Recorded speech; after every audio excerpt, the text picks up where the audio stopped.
Good morning and welcome to day one of FlightSimExpo 2021. I'm Dennis, and this two-day expo kicks off this morning. Specifically, we'll be looking at Yaw VR's new product, the Yaw 2, which recently completed a very successful Kickstarter program. We're going to see a demo this morning, and I will have this afternoon an interview with the development team to ask a bunch of questions that were compiled by the Yaw 2 group on Discord.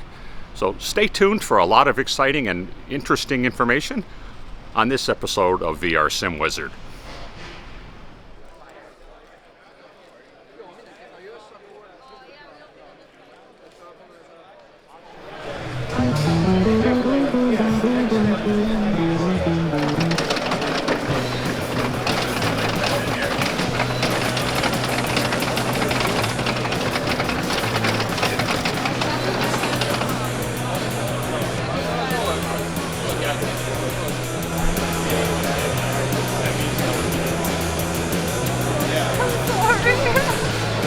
I keep telling them, like, hey, don't talk to people, don't work on it.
Not yet.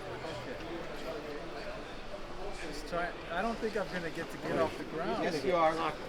He's been clocked Stop several moving times. on. You can just go straight if you want. Peter, you're in the. I'm good. Clock either way. If I get hit. Hi everyone, I'm Zsolt from Yaw VR. I'm one of the founder and CEO of the company right now. Well, Zsolt, thank you for your time. We're here at FlightSimExpo 2021. I've got a bunch of questions we got from the Discord group online. One of them, obviously, people want to know about deliveries. They want to know, I backed this thing, I'm number 210, I'm number 8,560, whatever it is. When can I expect reasonably to get my Yaw 2? Yeah, of course it's a hard question. Yeah. So we always trying to update you guys on the Kickstarter page, basically weekly basis. Right now our plan is to start the production in October. That means in October probably we will be able to deliver the first devices. And afterwards I really hope we can speed up the production for 300 devices in a month. That means if we are lucky, until January we can finish deliver all the Kickstarter pre-orders. But of course, anytime can happen something. For example, like now, we have some issues with the chip shortages, but as we see, we could solve it, at least right now. And there are some issues with the raw materials. Sometimes it's not really possible to buy. Sometimes the price is going very high, so it's not an easy situation, but up until now we could handle it, let's say, very well. So you think you have materials, you have enough materials for the Kickstarters? You're Yes. hoping to? Okay. Yes, okay. yes. And you're accepting pre-orders right now, and that's going well? Yeah, we're expecting pre-orders since late August or middle of August. Okay. It's going well, but of course Kickstarter backers has a priority. So first, and it's clearly communicated on our website that first we have to deliver for our Kickstarter backers, and after we'll start the delivery of pre-orders. Excellent, excellent. Okay. I think the people wanted to know various things about the device. I got several questions. People wanting to know, what if I put this on a tile floor, or like say a smooth wood floor? What is keeping it planted on the ground right now? Maybe you can either tell us or show us. Yes, so right now there is no any protection, let's say, because we knew that we came here for an, let's say, industrial environment. Right. But later on, as in case of Yaw 1, we put a smooth plastic layer on the bottom part of the simulator. So most likely we will do the same here. So of course we want to make sure that the floor will be safe at the end. I think people were worried about it marring their floor. They also were worried about moving across the floor. Yeah. You know, so you've got a difficult technical challenge. It has to be smooth enough to not mark the floor, but not too smooth to slide across, right? Yeah, I agree. But for example, a silicone layer or silicone plastic could be a nice choice because it is very soft, but it also has some, I don't know the word in English, so it can stick to the floor very well. Stickiness. Yes, it has some stickiness. That's a technical term. Okay. So we are testing silicone layers. Okay. Good. Help me understand what we've got here right now is a really good and flexible mounting system for. We've got a very flexible system here for something like the Sept. Are these holes that are in the desk? Are they specifically designed to match up with the? No. That's just random right now. Yes, absolutely. Okay. So right now it's random. Maybe we will redesign a little bit to make it much more flexible. Okay. But I have to say this mount or this holding system or support system is absolutely temporary. So the size and the shape may be close to final, but the mechanical structure is very temporary. Gotcha, So okay. I don't like it. So we started to redesign it with the industrial designer team who designed the Yaw. So they will give us a solution for the support system as well. And is that also, Zsolt, is that the same for the mounts down here? I noticed you've got 4 holes, I think. Yeah, basically that part is what I don't really like. Okay.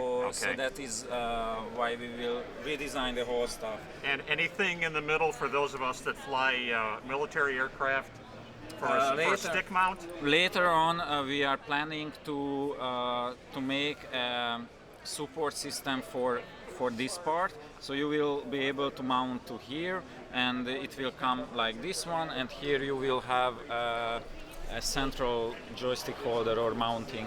So without even the desk, you can remove the desk and you'll still. Okay. Yes. It will be available as an add-on. Okay. I know you had talked about a couple of months ago for the side mounts, having some sort of a channel there that you can move things forward and aft. Is that still something that you're thinking of, or that's still under development? For that part? Well, even for like if I wanted to mount my own accessories on the side. Yes. So we will have preparation Sure. For the standard. I don't know the name of that aluminum. The extrusion. Yes, extrusion. Right. So anyone will be able to mount there. That's why we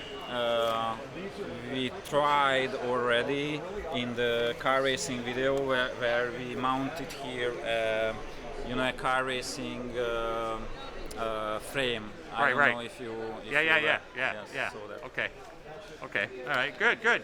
This is helpful. Yeah, there's several questions about how noisy it is when it's under full load.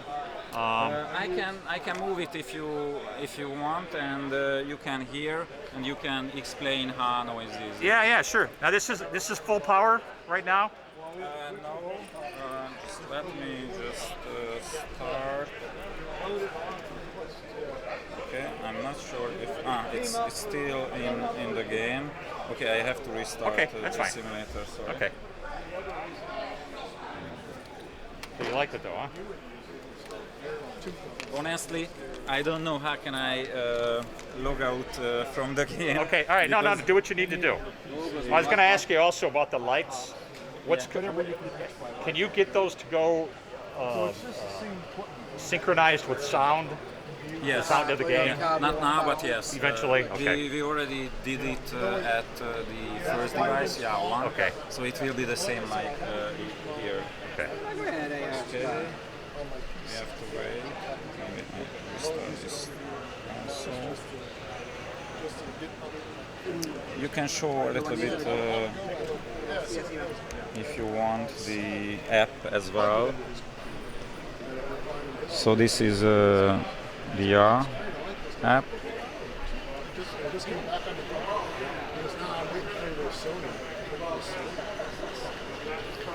So this is the full black. I just connect to it, and okay, it's just went to the basic position, and now I can. Okay, it's still connected to the game, unfortunately. Let me just. Okay. 10 minutes from my house. Him at Ryan Airport. Yeah, that's not loud at all. Yeah. I was very happy when I heard that because the previous prototype was a little bit louder, and I was a little bit afraid if it will be silent or not.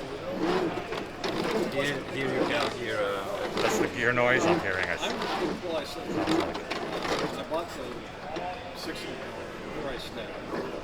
And those are rack gear. Rack. The gear are square teeth. It's cogwheel based drive. I don't know if that was the question or not. So I bought it. My eyesight. But we are still working on the noise reduction, and we have some additional plan.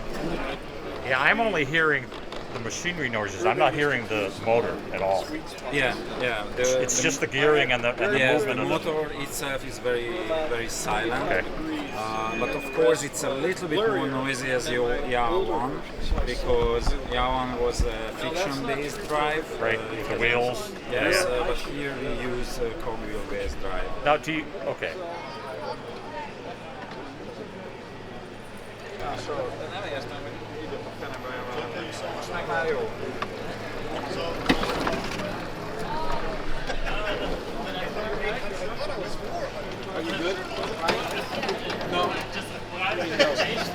I'm gonna flight sim conference. I know.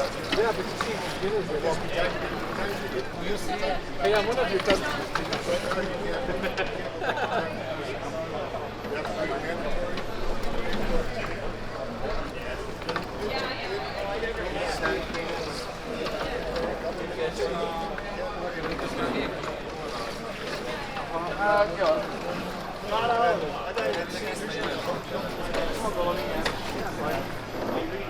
De lehet szerintem, már nem kell változtatni.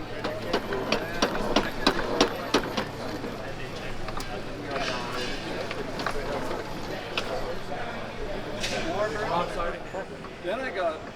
And that was second.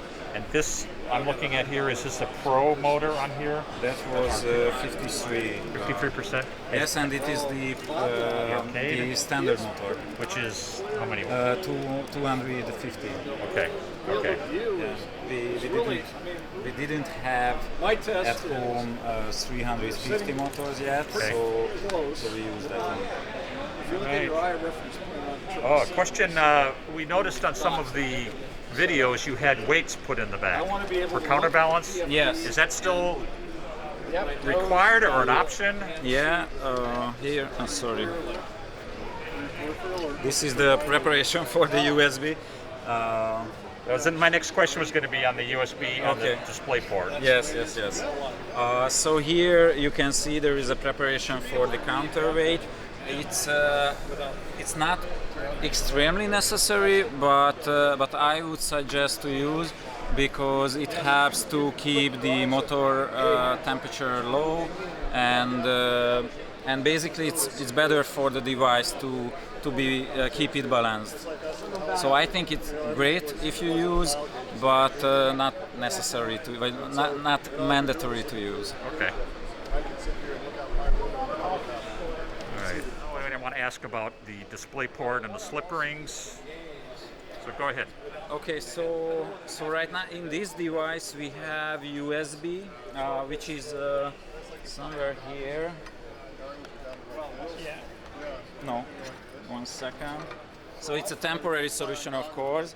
So this is the USB, and somewhere inside, I don't see now, there is the electric power cable.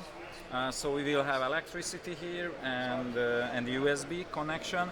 I don't know yet if it will be that part or that part. We are still considering which area would be the best to physically locate the connection. Yes, to physically locate the connection.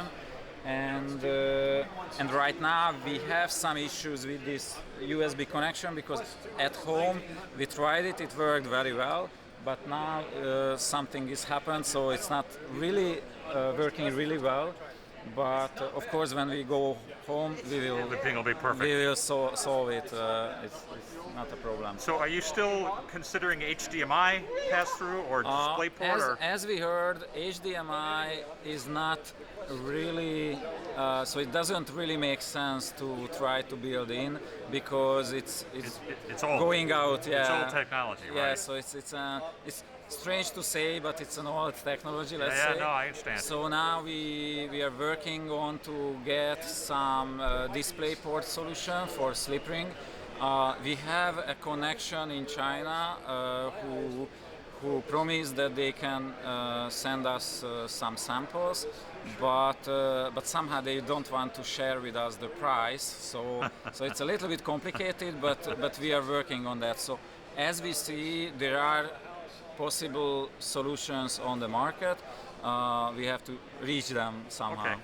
And do you anticipate that, Zsolt, will that be an option, like an upgrade to get DisplayPort, or will that be standard if you can get it within a certain price? Unfortunately, we won't be able to include it as a basic equipment. Right. But if we can solve these technical difficulties or challenges, let's say, then it will be available as an add-on. As an add-on, okay. And you think that'll be at the time of delivery or later? We will see. We will see. So basically, that part is not depending on our manufacturing capability or technological skills or something, because we will buy it from a third party. So if we will find a good solution on a reasonable price, then we immediately will give you the chance to upgrade. Okay. But we cannot promise if it will be happened or not. Well, you don't know. You don't have all the answers yet. I understand. Yeah. All right. I think that's about it. I think you've done a great job. And I assume the question asked about the desk is the same for the pedals. That's a temporary solution. So this part is absolutely temporary. That part is something a little less temporary. Yeah, less temporary. Okay. So maybe the holes are temporary. So we will find a better hole structure. Right. But the design is close to the final. Okay. Okay. All right. Good. That's. I appreciate your time. That was really excellent. Thank you for coming by. All right. Thank you very much. One was a little smoother, I think, and it's like these are both demo early production models, right? Yeah. So much smoother and much greater range of motion all around. than the next level? Yeah, than the next level. And really, I'm very impressed with how quiet it is. Not just the how quiet all the gearing and the rolling is, but that at least I cannot hear a fan blower blowing. Is there an active fan blowing inside it? There is ventilation. Yeah, the ventilation is very quiet compared to the relative noise of the next level racing one. And even that, I mean, flying at home in LA in the summer, I've had my next level racing overheat like I would expect anything to overheat. Right. You know, if it's 80 degrees in my office, Right. and I've been flying, and I'll put a couple hours in at a time in VR. Sure. So no idea about that with this thing, but I'm very eager to try this at home. I was very pleased to see how relatively narrow it is, particularly if I choose not to use the plates on the side, but come up with my own method, Right. because that'll fit in my office. Because I need to be able to move the chair off to the side and work from home. Sure. And then when it's time to flight sim, roll it over. And I see how the current design is probably going to improve even more, how you can crank down the wheels and roll it over. Are there 4 wheels or just 2 in the back? Four. There are 4 yeah. wheels, so yeah, that's right. Yeah, you crank on each side, roll it over, set it down, and then crank it down, and it'll sit there. My next level racing chair I actually mounted on a small appliance dolly. Right. And then I roll it into place, and then I lock down the wheels. That's how I've got my sim pit right now. It's on a furniture dolly. Exactly Yeah. right, yeah. And so the fact that this is built in, because of that, I have it on the dolly, that adds another 1.5 inches of height, which in my case makes it a challenge because my rudder pedals remain on the floor. Sure. In this case, the rudder pedals are going to actually be in the chair, so that'll create an even more of an immersive experience. Right. The only real challenge I had here is that the PC running X-Plane couldn't quite maintain the kind of frames per second that really allows me to get fully immersed. So you were seeing some stuttering or something? Yeah, there was lagging? stuttering there. At one point a dialog box popped up, and there was no way to dismiss it, but I just looked around it, managed to crash anyway. Because I'm flying a Cessna like the Warbirds I'm usually flying. Yeah. Because I'm trying to throw myself around as much as possible to get the sense that excites me, about flights. Nice. Good, thank you. Yeah, Thank you very my much. pleasure, yeah. All right, so a few days have passed. I've returned to Chicago and had a chance to think about what I experienced on Saturday. First of all, it was an overwhelmingly positive experience. This is one good-looking piece of equipment, and it's extremely well designed and well thought out. It's a lot smaller than I was expecting, and I'm looking at the black on black thinking this thing would not be out of place at any office environment, whether it's a home or a commercial. It's a lot nicer looking than I thought it would be, in fact, and in operation it was silky smooth. Admittedly, the ambient noise level of the show floor was pretty high, but I really tried. I got it right next to it, as you could see in some of the videos, and all I could really hear was the clickety-clack of some of the pieces of the footrest or the desktop hitting against each other, and almost nothing in the way of motor or fan noise. I would occasionally hear a gear sliding and this and that, but all things considered, it's really quiet. So what were some of the negatives? Firstly, I had really expected this product to be closer to the final shipping state than it really is, especially considering as how we're being told that production will start next month. Now, I gotta think that's really optimistic, and I'm sure Zsolt and the team are doing everything they can to make that happen. But it wouldn't surprise me if it's going to take a little bit longer, because a lot of the questions that the Discord group wanted asked were really just didn't have any answers to. Things are in process, things are temporary. So I think what we're looking at here is more of a prototype and less of a production-ready kind of a product. The chair seemed to get out of calibration pretty simply, where your view would be either in the wrong place or off to one side or the other. Some of this might be the result of the Quest that was in use. I don't know. I don't know the PC configuration at all of what was being used, but I did find things were a little less robust than I was hoping to experience. And in fact, during my roller coaster ride, my view got out by about 15 degrees or so, and that gave me a little bit of queasiness. The setup felt a little bit too easily upset. A number of times we had to wait for this or that technical issue to be resolved, or we had to stop and start again. And in fact, the entire demo process was put off by an hour or two, I believe by a connection issue. Now, again, understanding this is a prototype, it only made me wonder that this was with the CEO of the company there and two or three technical support people. So I'm hoping this is not a harbinger of things to come, of experience we're going to have, those of us that are in the first delivery group. Many of the test writers reported that there was a bit of a lag. And again, this might be just because of the way the system was set up. Again, I don't know how powerful the PC was. I assume this is something that we'll all be able to iron out based upon our own hardware settings and our own in-game settings. I asked Zsolt about there being no smart plug on the prototype, and he seemed to indicate this feature may not appear on production units or may be an option, which was a surprise to me. However, overall, and in summary, and even having thought about it for several days, this is a great looking product. I was really impressed with Zsolt and the team. They're very dedicated, they're very passionate, enthusiastic. I have full confidence they're going to solve all the issues currently they're looking at, and the designs that need to be wrapped up. I'm sure they're going to do a great job. My only caveat on that would be, don't expect these things to be happening in the next couple of weeks. So take that for what it's worth. It was a great time. My highest degree of thanks to Emese and Zsolt and the rest of the team. I had a nice time. I was only able to experience about maybe 2 or 3 minutes in the chair. So again, this is of limited value in terms of actually sitting down with the device for a longer period of time. Charlie O gave you his thoughts, and he actually is an owner of a competing unit, and he was very enthusiastic, as was or rather Stephen, and some of the other folks that were there that I recognized from the Discord group. So well done, Yaw. Here's to solving the issues that currently facing the team, and I'm really looking forward to finding out more about the product as it gets closer to production, and I'm looking forward to getting my own unit in my possession and starting to look at it in more depth. Thanks for watching this episode of VR Sim Wizards. I'm Dennis, and have a good day.